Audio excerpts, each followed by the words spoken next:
Jaworski, and my business is Quest College Consulting. I'll get onto the next slide and tell you a little bit more about my background. As Susan mentioned, I used to be a high school history teacher, and then I received a master's degree in school counseling, and I matriculated into a role as a school counselor at the school I was at. I worked at a high school for a total of 12 years, but I think I probably watched Shark Tank one too many times, and I thought, hey, you know what? I think I could open my own business. What should I do? And my wife probably watched it more than me, and she said, that sounds like a great idea. Why don't you use your education and your skills and become a private college counselor? And I said, wow, that sounds like a fantastic idea. So 8 years later, I am still an independent educational consultant. So that means, in a nutshell, I help high school families find colleges, and I help them apply to colleges. So again, understanding the whole application process this year, which again, I'm going to share that knowledge with you today and help them with the application and the essay process. But also help with the financial aid process, which will go actually hand in hand most of the time with the college search process as well. It's 85 to 90% of all college scholarships will come from the colleges themselves. So it's not necessarily waiting till spring to try to find scholarships, or waiting to hear what their financial aid awards were to then start the whole financial process. It kind of starts in the beginning as well. Okay, here we go. So we're talking about the college process today. And one thing I kind of like to mention to everybody is that I am doing my best to speak slowly right now. I tend to get excited, and then I tend to speed up my speech. I apologize about that. I usually do that when I get something I really enjoy, and I really enjoy my job in the college admission process. So I'll do my best to try to slow down for you. But saying all that, if you want a copy of the slides, I'll be happy to send them to you. I tried to put it in the chat feature earlier, so there you go. I put in the chat feature my email address, so everybody has access to that. So feel free to email me at info@questcollegeconsulting.com. And I'll be happy to send you the slides, and there'll be a lot of links in the presentation that I want to actually go through. There'll probably be one link that I will kind of talk about today, and the rest might be things that, again, I'm talking about, but I've linked them for you guys to make them easier if you want to look at them later. So feel free to email me. I'll be happy to send you the presentation. Or if you want it at some point in the chat feature or at the end of the evening, I'll be happy to write your email address down. But I also know there's some people that we're going to record this. Watch the recording. I'll be happy to send you the information as well too. No problem. But today we'll talk about the college process, and again, in the year of COVID-19. So real quick, what we'll actually talk about the college search. So people might be viewing this who actually do not have a senior in high school.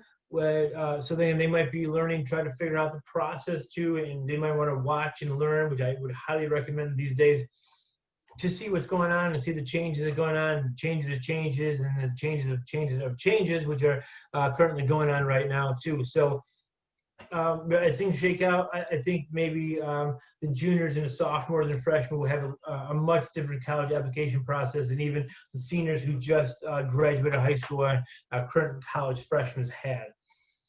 So we'll talk about searching for college really quick, but again, it's things that underclassmen can do, but also seniors can do as well. We'll talk about applying to college. We'll talk about standardized testing. I think we'll address that first. That seems to be the elephant in the room, especially test optional. We'll talk about those and what that means.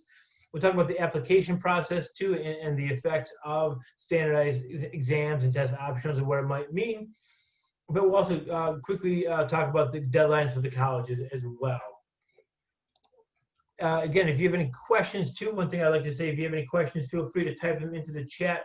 Or this being the webinar feature, we have the Q&A as well. Feel free to type a question in there, because you might have a question about the slide that I'm talking about, or something that might be related to it. So feel free to message me a question. I'll be happy to address it during the presentation, or of course save the questions for afterwards. I'll be happy to talk about them then as well. So talking about the virtual programming, I think this is one of the positives that are coming out of the college process now, and COVID-19, is that a lot of colleges, they had to quickly, like a lot of other businesses, right? And I always say, think about a college as a business. A lot of businesses had to pivot really fast about how they were going to conduct their business. In colleges, when everything was shutting down and people weren't traveling, and then they, college campuses were closed. Visiting a college campus wasn't a possibility. So again, many of the seniors who just graduated ran into a lot of roadblocks. But again, perhaps even the current seniors who were juniors and thought, hey, during the spring break or during summer break, I might go in to visit colleges as well. So kind of learn more about the schools, and they weren't able to do that this summer.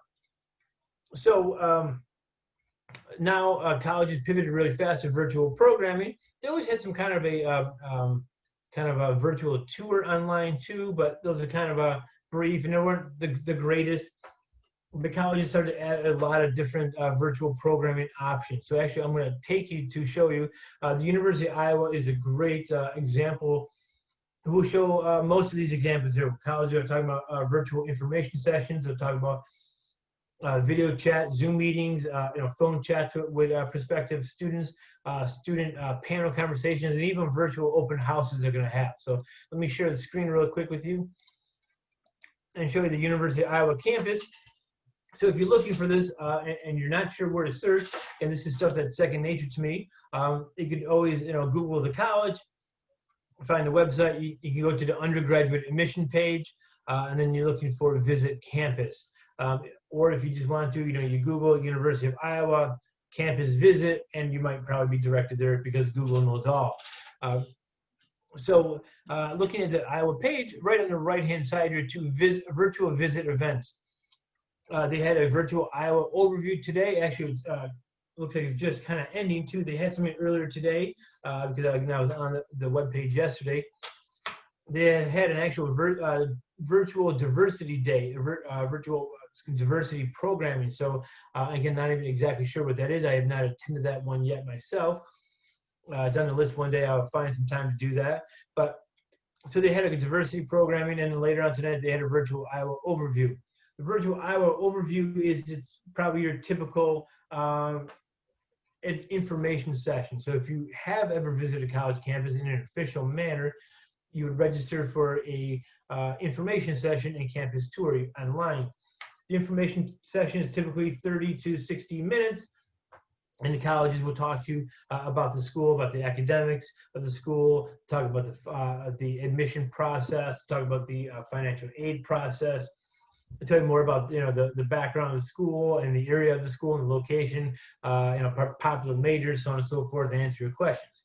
They might even show you a video or even a PowerPoint throughout the presentation as you sat in a large auditorium or a large room, and kind of a larger conference room maybe, and they kind of talk to you about this. Pretty much that same process is still going on in those in the virtual Iowa overview and virtual information sessions. Those are still going on. They're just doing it virtually, and I think that's one of the great things about college now. You can kind of go on that ultimate college road trip that I'm kind of calling it. Obviously visiting campus is important, and kind of get the smells, the sights, the feels of campus, all those senses that you're looking at the campus, and it's harder to do virtually. But again, to get the information, to learn about the application process, to learn more about the school, you're still able to do that virtually. And you can kind of go across the country, and at times, if you look here from Iowa, they had a 6 to 7 p.m. tonight. Friday, they had a 1 to 3:30 p.m., 3:30 to 4:30 on Monday. So they're doing it at variable times as well, too, when students are free or not free. Again, so there should be something you should be able to visit there for a school. Again, like I said, they have the open houses with the virtual Hawkeye visit day. If you needed a one-on-one meeting right here, connect with our admission counselor and academic departments by scheduling a one-on-one video or phone call to ask your questions about Iowa. So Iowa kind of has it all, explore your campus online. So watch tours of campus, residence halls. But again, they went ahead and created a lot of programming, or had these programming and condense them and put them all together. All right, so I'll go back to the presentation now and talk about the next part. So again, you can kind of go in colleges and you can learn about them. So if you're a junior, sophomore, freshman, and you still trying to figure out your college list and kind of learn about what schools you might be interested in, go to these virtual programming and learn more about the schools. It definitely is better than nothing right now, but it's kind of, half of the process going to the school. Again, like I said, that visit's an important part, but I think, learning about the campus and interacting with the school is also very important there too. So you're kind of getting in their database. Even if you wanted to do that video or phone chat with the school, one thing I may tell you to be aware about though too is make sure that you have questions for them during those video chats, that you're just not videoing with somebody, you know, one-on-one, like, okay, great, what can I help you with today? Like, well, I don't know. Tell me more about the school. You can actually do that by learning online, by looking at the website, by looking at the virtual programming. So kind of have more in-depth questions. Say, well, I want to know at Iowa about the, you know, the nursing program there too. I know there's a separate application, but how does that work? I was kind of confused. And then they'll come back to you probably, well, yes, you apply to Iowa first, you get accepted, and then you can kind of submit your application for the direct admission nursing program. It is a early decision program, but you apply by you know, January 1st, and kind of tell you more about the process there. Oh, okay, so do I have to go early decision? Can I just go regular decision? What does that mean? And yeah, they'll talk you through the whole process there too. Those are the type of questions you should have for those video or phone chats, because again, they're taking a half an hour out of their time because again, they're not able to visit schools these days. So again, trying to, you know, help them out a little bit too by having more in-depth questions for them. Additional programming you can do outside of the college website to learn about the schools. Some 3 great sites that I'd recommend. One would be uvisit.com, universitytv.com, and campusreel.org. So reel as in like the film reel, R-E-E-L. So keep that in mind. So again, in a nutshell, you know, UVisit, first of all, if you have some virtual reality goggles or glasses, you kind of put those on. You can actually do a 360-degree tour of the campus and kind of walk around with your goggles on. It's actually pretty cool. I've been able to do that. But if not, don't worry about it. There's a lot of different colleges, I think over 600 on UVisit. So again, not every college will be there, but a lot of the bigger ones that you know about will be there, and they're constantly trying to add more to that site because, again, they've been very popular right now. But UVisit will take you around campus either one of a couple ways. It will actually give you a virtual tour, so they kind of the school will kind of take you around and show you the different sites of the school, or you can kind of drive around yourself, kind of like almost a Google Map type thing, kind of go down the street and go to the right. What's that building? Oh, there's a play feature. What does that mean? You hit play and they'll kind of talk to you more about the school. So there's a couple of different things you could do, or they might just have some videos online too, a couple, 4 or 5 minute segmented videos about a couple of different items about the school, and you can kind of learn more about the school. But again, they're very professionally created. University TV is that 5 to 7 minute video. They are different videos than UVisit because they are more definitely geared towards the high school students with the more upbeat, more up tempo of it. The music is definitely is even more upbeat. And again, they shoot a lot of information at you in that 5 to 7 minutes. So they're kind of not even talking about one point where UVisit kind of goes in depth a little bit more.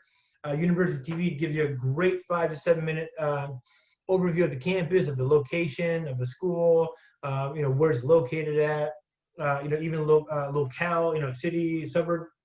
They get interviews with students and even admission officers, presidents of the school sometimes.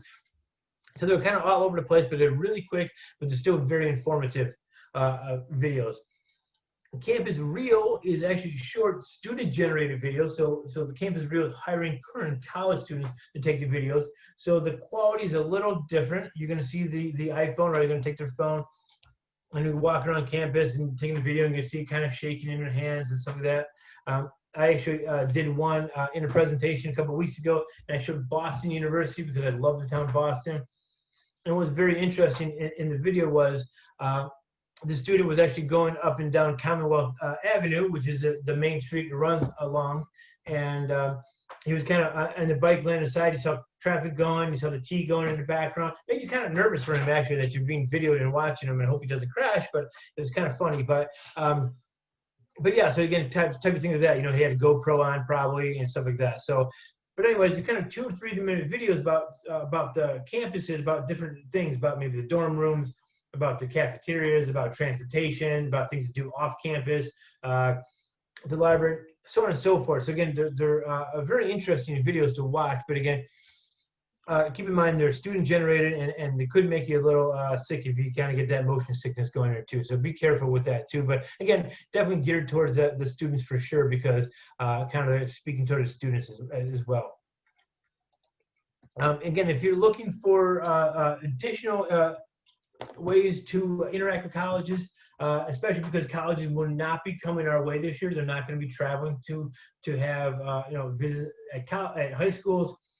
I know they might be doing virtual visits. I know that a lot of schools have been going to that. Hey, from 1 to 2, here's a Zoom link. Pop in and talk to University of whatever, College X. And so they're having kind of virtual visits coming to the schools. But those big college fairs are not going to be happening. NACAC, down at the bottom, the National Association of College Admission Counselors, usually has their big college fair kind of at the end of September, so kind of would be coming up in a couple of weeks, beginning in October, but obviously can't happen to be at, I think it even moved to McCormick Place. It used to be at Navy Pier. It got so big, it went to McCormick Place. About 700 or 800 colleges out of 2,500 in the nation, to be honest, there are about 400 four-year university. So about a quarter of them came to Chicago for this huge college fair. But they're going all virtual these days. At the end of the month, StriveScan, which is a company that puts on college fairs themselves, they're putting on a couple college fairs for different states. Illinois is one of the states. Just checking the site today versus a couple of days ago, an extra state even jumped on there. So again, you might be able to find some different things as well clicking around there. They have a Colleges That Change Lives fair, which is a book, 40 Colleges That Change Lives by Lauren Pope. It's a great book where Mr. Pope went around campuses to what he felt was a quality campus that was not a big name and was not an Ivy League name, but still a fantastic school that people should know about. And there were smaller liberal arts schools under 5,000. And so these schools now have banded together and joined a nonprofit, but they go around touring themselves usually every year. Obviously, they can't go under Barnstorming Tour, so they're going to come live to you online via StriveScan. What's great about these college fairs a lot of times is even if you miss them that day, they still record them. StriveScan did a bunch of college fairs in April and May of the year, and they recorded them. And so all summer, I've been sending students to StriveScan to watch the video recordings of the fairs. So again, there's still a lot of different options to interact with colleges these days too. So keep that in mind. You should be able to do that as well. Again, is it the same thing? Absolutely not, of doing it in person. But right, we're all adjusting to life these days, and so things aren't the same way as they were. So we're going to make the best of it these days and go to these fairs if you really are still trying to explore or want to know about certain colleges, and you don't feel like interacting with the school because you rather just kind of like, oh, what's this school? Click to go into your room and figure that out. All right. So now we'll talk about the, like I said, the big, one of the big two white elephants in the room right now. Standardized testing. So ACT exams. I kind of feel bad. Like I'm a guy. I don't like to be mean to people too, or definitely call people out like this. But ACT is currently in the middle of a mess.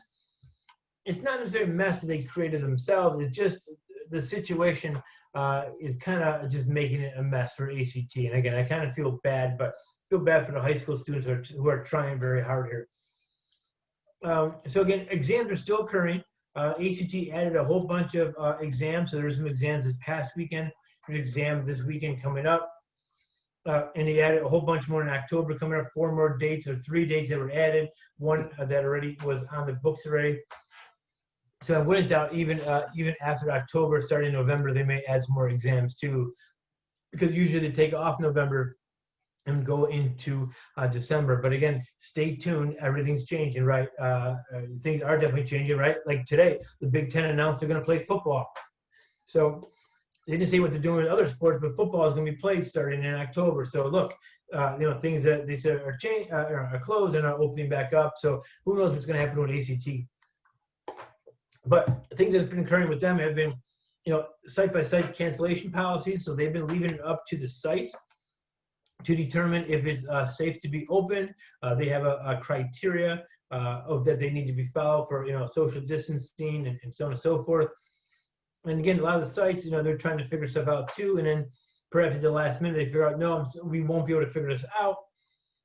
So they end up, canceling the exam. And sometimes at the last minute, sometimes without telling people.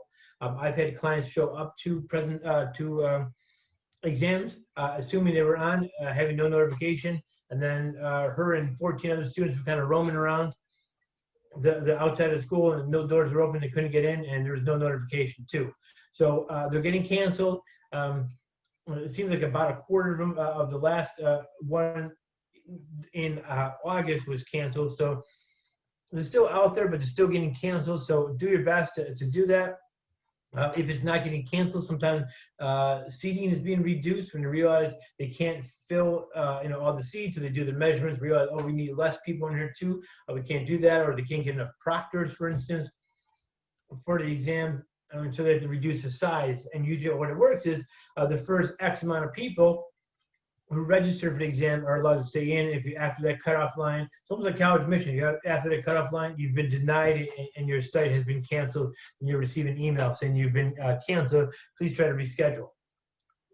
So again, and then the next thing is the website has been crashing. There's the website crash. I think it was the end of June was when the website really crashed, when they tried to have people register for these new exams that were added.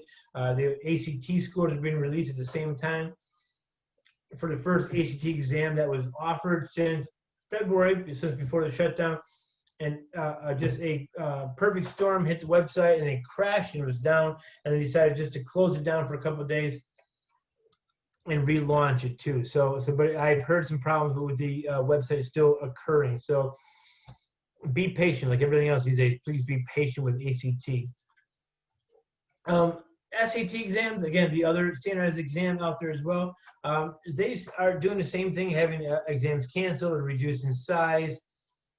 They had announced they were prepared to issue an exam per month. So they had their August exam. Same thing, sites were canceled sometimes at the last minute or within 2 weeks of it too.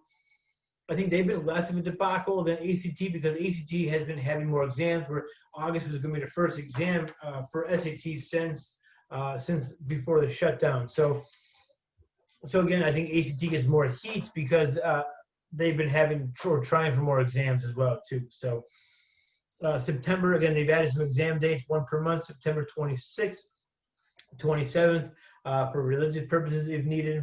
They were often only the full exam that day and no subject exams. But I haven't heard people trying to get subject exams because I think they're just struggling enough to try to get a regular exam. A subject exam, by the way, if you don't know what that is, it is an exam about any subject you pick, which is about 17 different ones, I believe. And you can pick, and again, if you want to go to a lot of the highly selective colleges, they may kind of recommend it. They don't really require it anymore. They recommend it. But also on top of recommending it too, they're looking at, if you're looking for a STEM-based program at those schools, in engineering, a pre-med type program, they traditionally have kind of wanted a SAT subject exam, 2 of them actually. And you can get those in the same dates as SAT exams. Not every subject matter is you're able to sit for the exam on those days, but because they vary sometimes. But the big ones, the math and your sciences, are usually the big ones that are given every exam date. But again, those might not be happening because again, they're struggling enough to get sites for the exams, so let alone are they going to be able to kind of give you their subject exams. They said they might be looking into a January exam if needed. They said they'd be happy to look at that for people. So kind of had the idea of maybe opening it up if demand was still there. So again, yet to be seen if that will be the case, or would that be the one that the juniors are finally able to sit down for. Because again, they're giving priority to current seniors for these exams. One thing they said they're looking for too as well is trying to give school exams. I know some school districts are able to do that. To be honest, I'm not sure what's going on with the Hinsdale district. I know I live up in Mount Prospect, and I know District 214 is offering a school exam for all their seniors. So they're going to bring them in on 2 different dates to offer the exam to the seniors. And so maybe that's going on in Hinsdale as well. But if not, perhaps, hopefully it will, to give at least the seniors an opportunity to get a free exam, but also another exam score.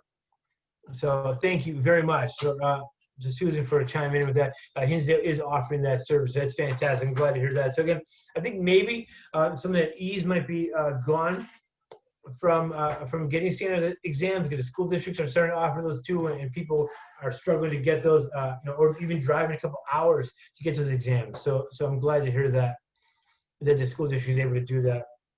But that brings me up to the next part, and probably one of the biggest changes in the admission process right now is the test optional policy.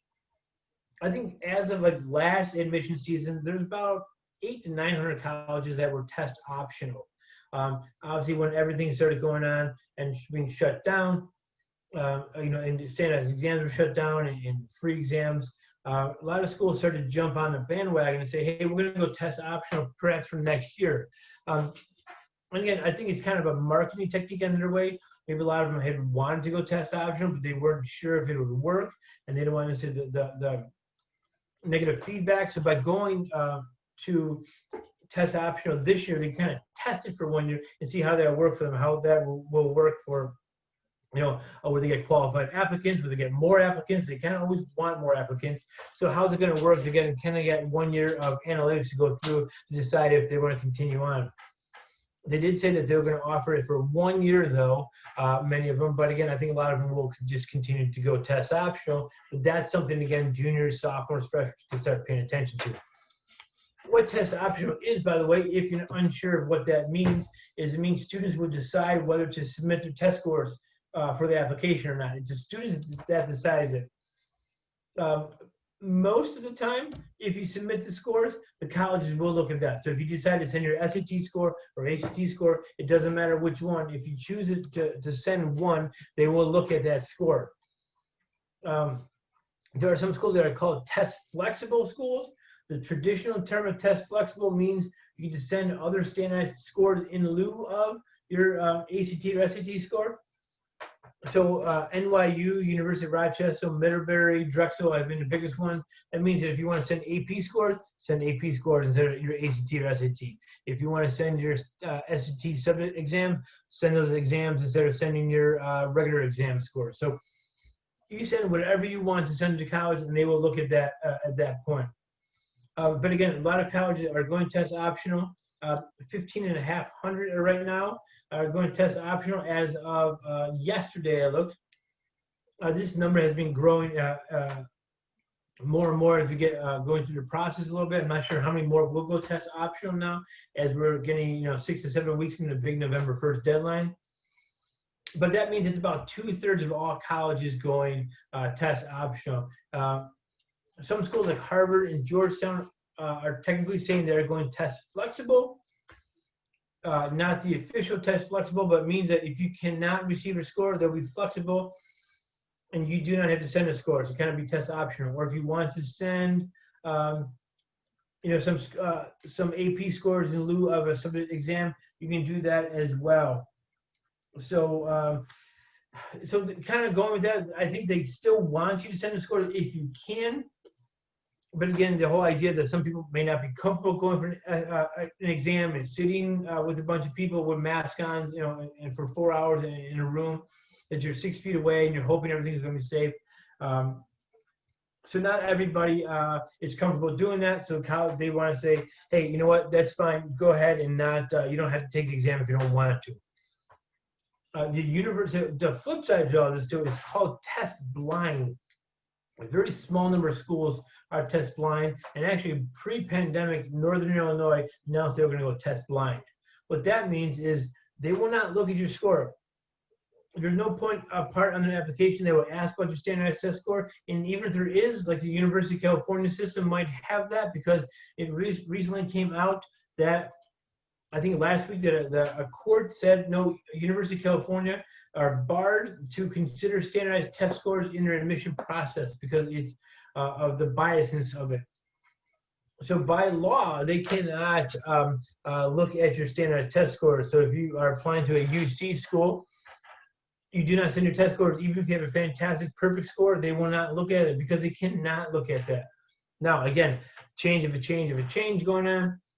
With again a temporary injunction, able to do this. They already had announced a 2-year plan for this admission season and next admission season to go test optional, with the thought that in 3 years they're going to start going test blind, which means they were not looking to score. So they were kind of on the path to this anyways, but the whole court system said we're going to move you up on your path, and you're going to go this year. So we'll see if that stays. But right now, if you're applying to UC school, UC Berkeley, UC California, UC LA, UC, Santa Barbara, UC Santa Cruz, UC Irvine, Davis, San Diego. I'll stop there. I think you get the point there. But the only thing I warn people on with test optional is I think a lot of people in the beginning start saying, oh, fantastic. I don't have to do anything. I don't have to take standardized test scores. I'm going to less stress off me. It doesn't mean it's a free pass. It doesn't mean that this is something you should just not worry about. Again, as I mentioned, if you do not feel comfortable, your family doesn't feel comfortable, you have someone who has a compromised immune system, and you don't want to put yourself in jeopardy of COVID, they completely understand that. Do not take the exam. If you're not comfortable with that, please don't do that. There's no problem with that too. But if you're just looking at it and saying, "Oh, I would feel comfortable, but I just don't want to," or if you're still in the COVID nap that is going on since March, and you just don't want to do it, that might not be the consideration you should be going through the process right now. You should still be taking the application process seriously, and again, sit for an exam if you can, especially because schools are offering these for free as well.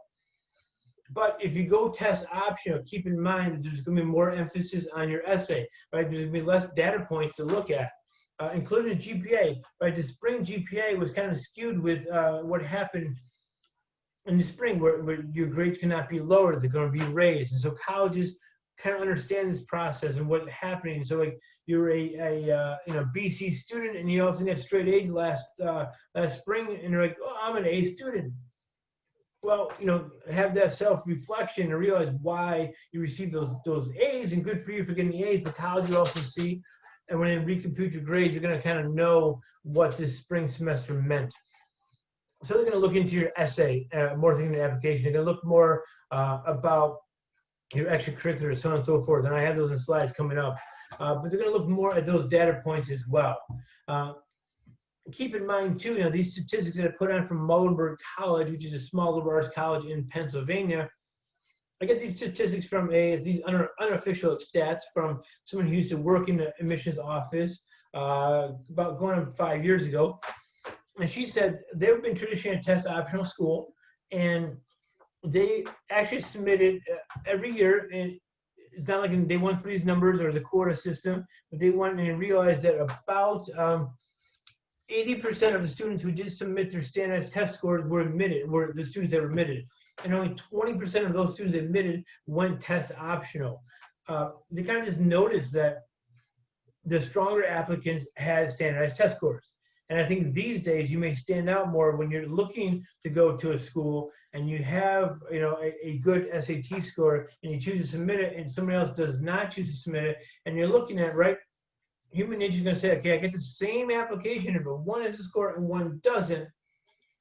I may trust that person who has a score has, the other person could not score as high as this person did, so I'm going to accept that one person.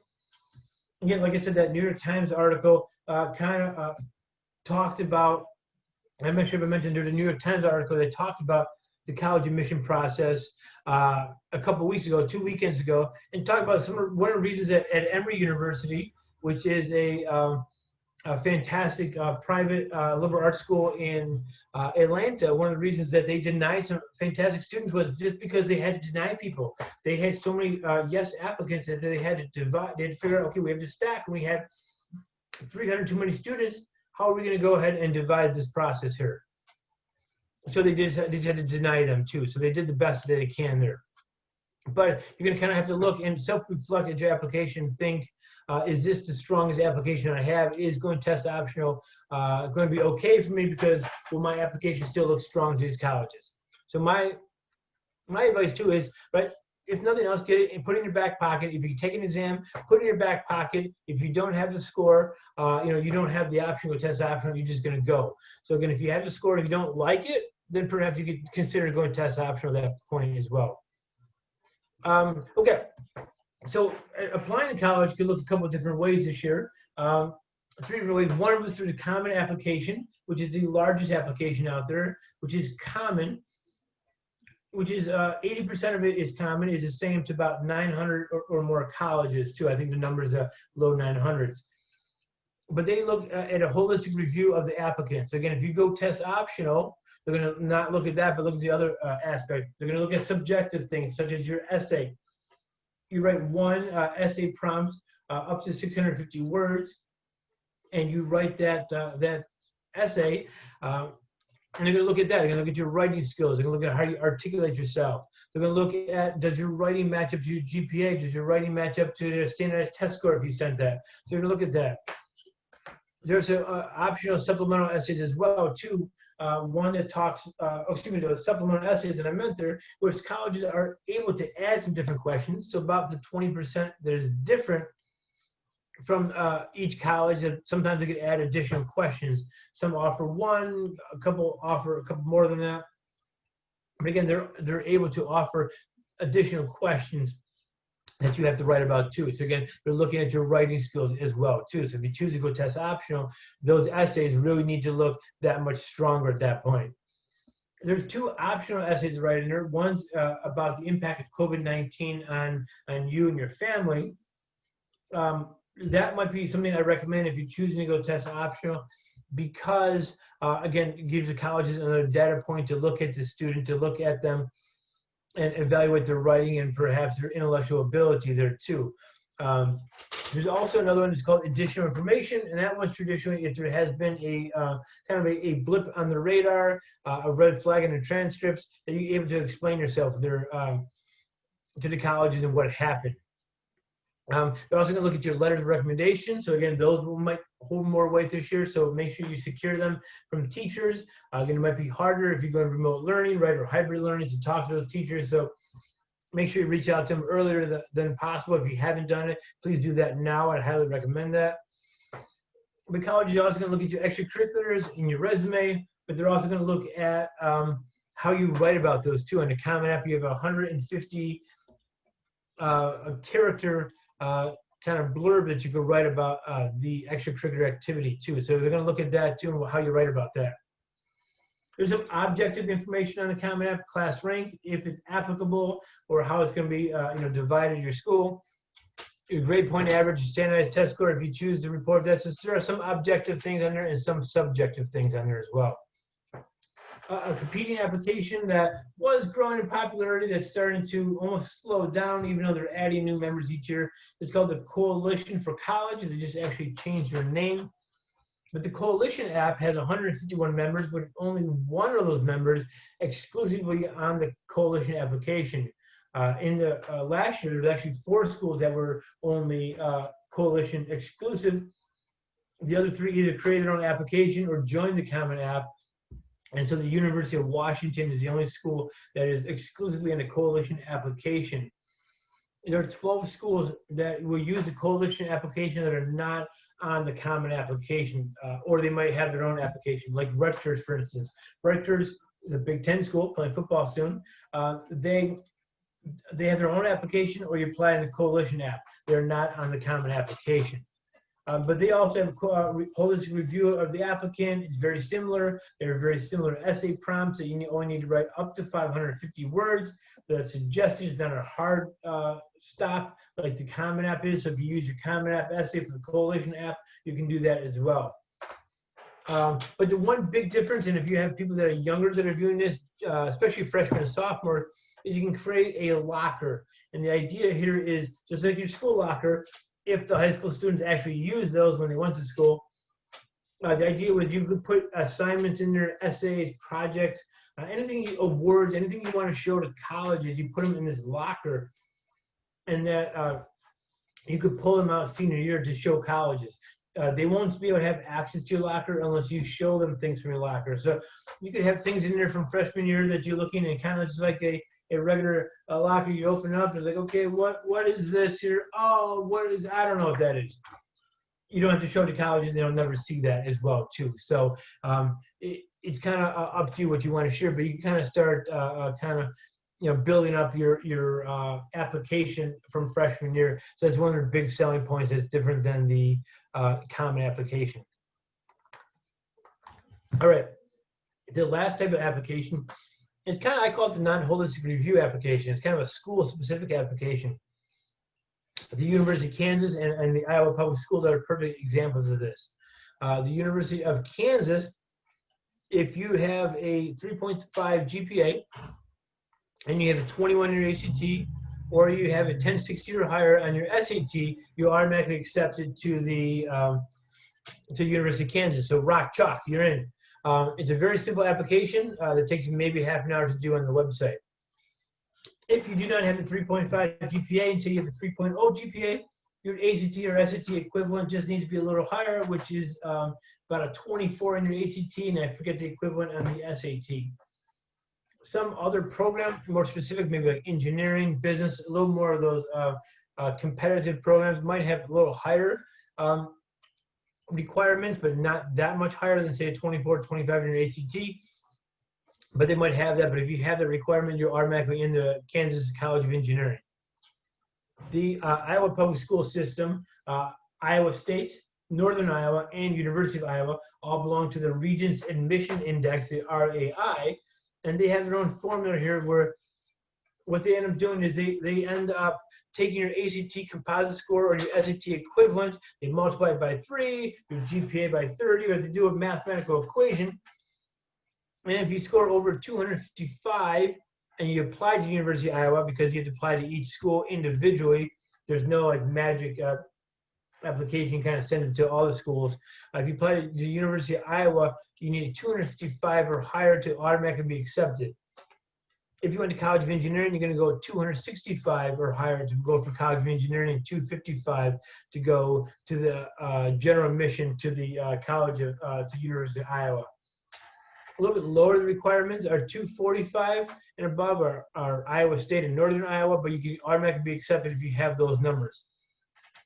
Again, you can compute those numbers. That's what the link is there for. You can compute those numbers for yourself in a calculator, and you don't have to worry about even trying to figure out, do the math yourself. They have a calculator, you can do the math right on the site.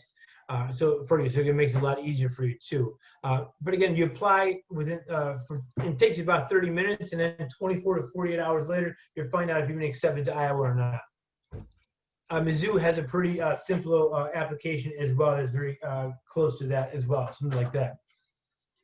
So finishing up here, the application deadlines, this is one thing that really hasn't changed too much. And if it has, it kind of said it at that point that it's how it's going to be. For instance, the first deadlines are coming up are October 15th. That's a small number of schools. One of them being UNC Chapel Hill, which tends to be a very popular school for people to apply to, a good, highly selective college. But most other schools have a November 1st deadline. So you're looking at about, 6 weeks left to apply for November 1st deadline, about 4 weeks to UNC Chapel Hill, which is on the common application. And then if you apply, you also have to add two smaller 250-word additional essays if you want to apply to the University of North Carolina. So again, you have a couple extra essays to write. So again, if you haven't started it yet and you want to apply for them, I highly recommend you start there.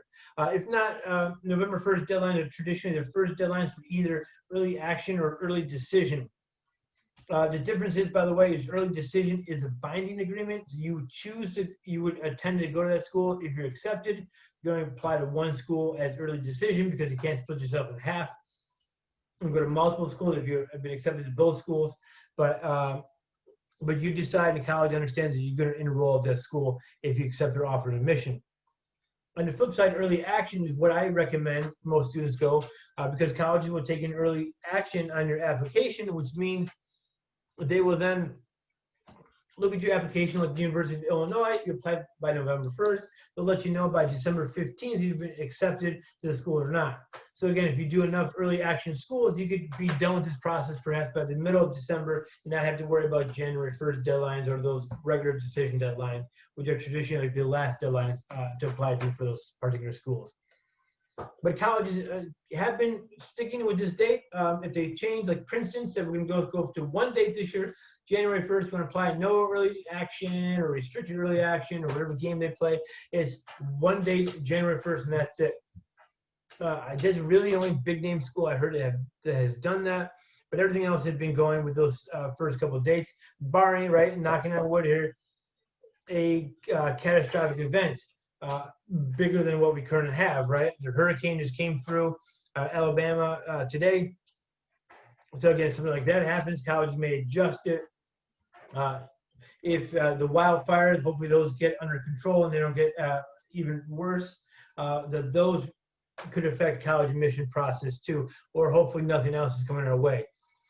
So please don't blame me if something happens. I'm trying not to predict it here.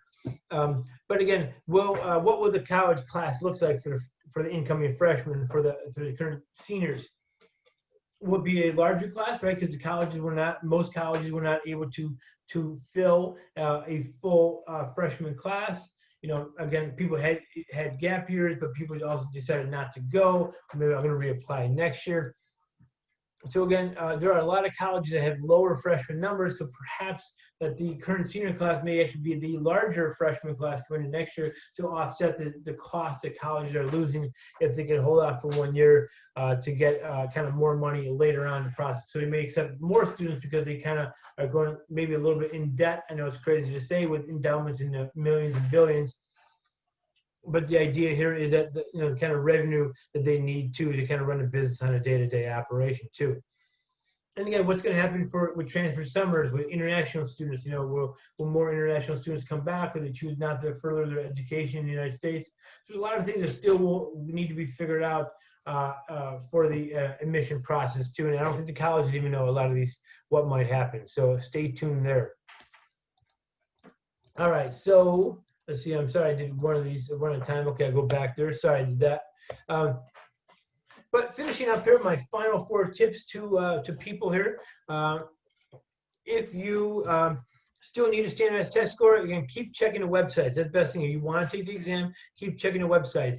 Kind of going on ACT, SAT, there's a lot of movement going on. There's a lot of sites being added. There are a lot of sites being expanded, hotel conference rooms. I also have a client actually taking an exam in a hotel, in an airport. So I'm very interested in seeing. My guess is that it's in a hangar, but who knows? Maybe it's going to be on a runway or something too. So again, they're coming up with different ideas for these exams to social distance. And so we'll see what might happen too, but stay tuned. Keep checking, because again, if one student, think about the ripple effect here. If one student finds an exam that's open close to their house, they're going to go to the exam, and that opens up an exam site somewhere else. So if one person changes, a lot of people could be changing because of that one exam. So you might pop on a site at the correct time and find one closer to your house, and you're able to transfer your exam then.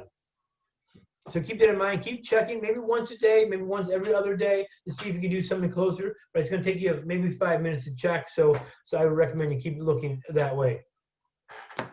I say be proactive as well too. Meaning, reach out to colleges. Colleges are having a harder time reaching out to students this year. So reach out to them. Kind of, tell them that you're interested in going to school. Ask them some questions. Admissions officers are really trying to look for different ways to interact with students. So create a connection, create a rapport with your students. Using Zoom, right? You can talk to a whole bunch of different people from across the country, a lot easier than we realized, right? We used to do FaceTime. I did Zoom before everything went down, but most people didn't even know what Zoom was. So reach out to colleges, go attend their virtual college events, their information sessions, take their tours, take the ultimate college road trip. Be creative too, be proactive. Another thing else to do too is try to do some stuff with your resume. That try to volunteer or create your own business or create your own website or try to build an app. Do something for the juniors, sophomores, and freshmen that might impress the college admissions people.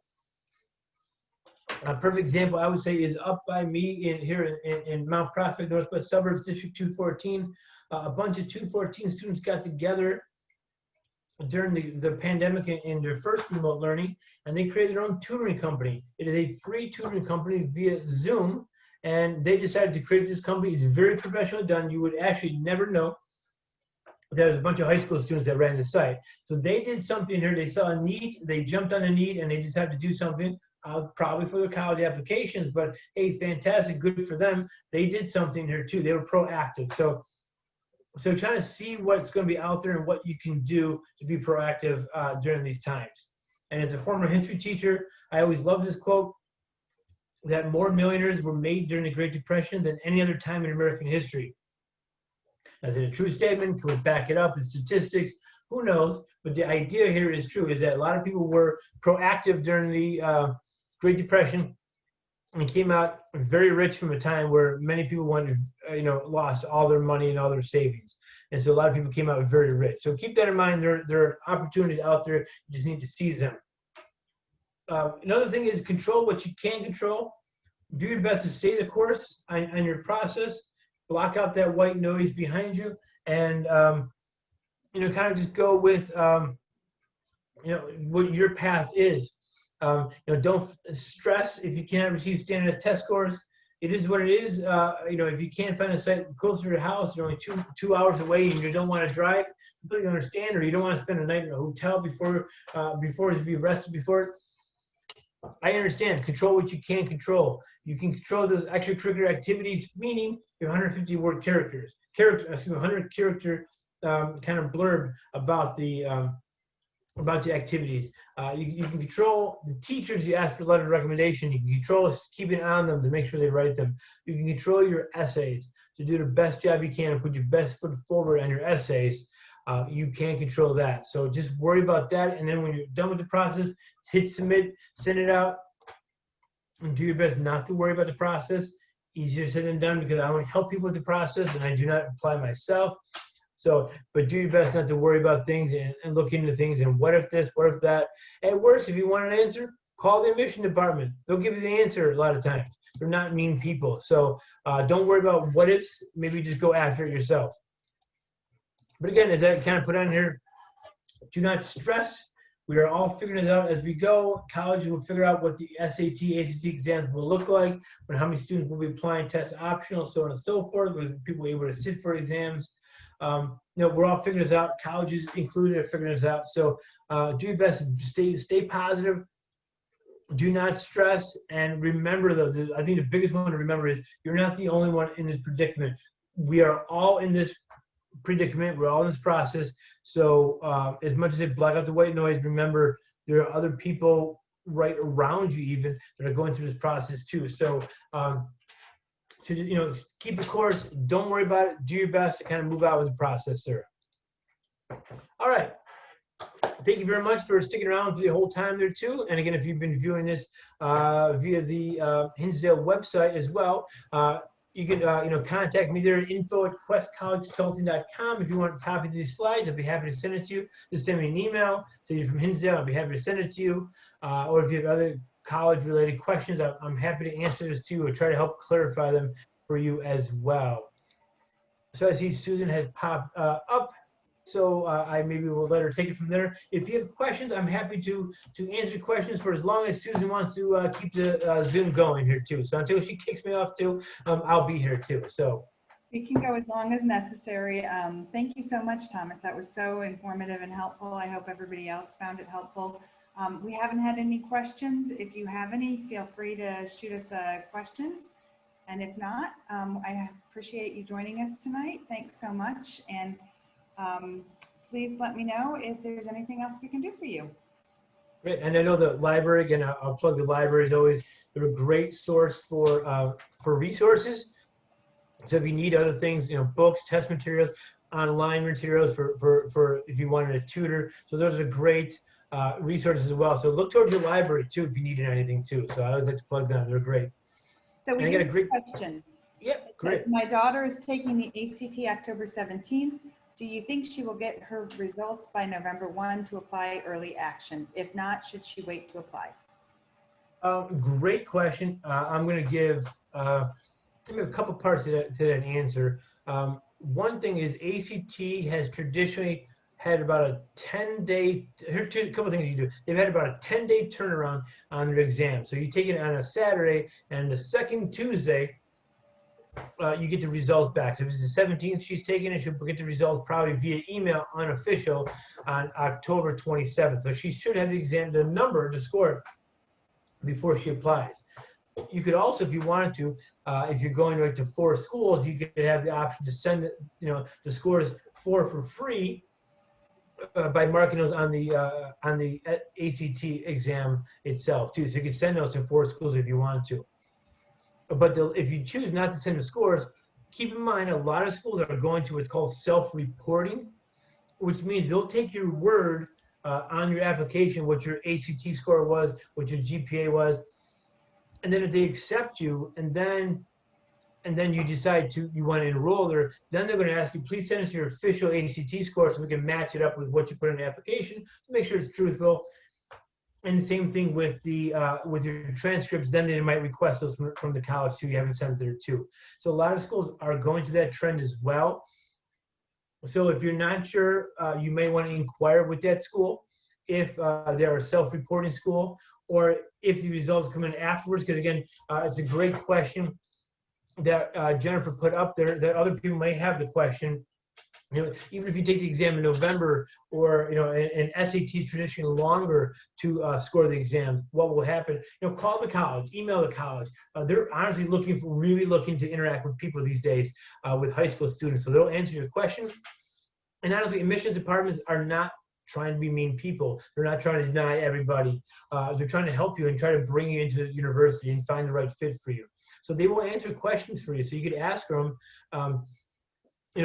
if we accept a score late, what will happen if you just score? Do we just have it automatically sent to you, and you will then consider it? Even if does my application need to be in? Because some schools actually too, like UNC Chapel Hill is interesting. Their deadline is October 15th, but you don't have to submit all your materials to the first. You didn't get your application and your essays in by the 15th, like your scores and letter of recommendations. Those don't need to be there until November 1st. So maybe that's the school you were going to go early action to, or your daughter was. So, but if worse comes to worse, reach out to the colleges because they will probably answer your question for you. Only a few colleges are very cryptic with their answers, but again, if you're asking Harvard or something like that, but I'm sure they'll probably still answer your questions if you ask to. They're usually nice people. Great. Good advice. Thank you. Great question, Jennifer. Thanks for starting it off with a good one there. Any other questions tonight?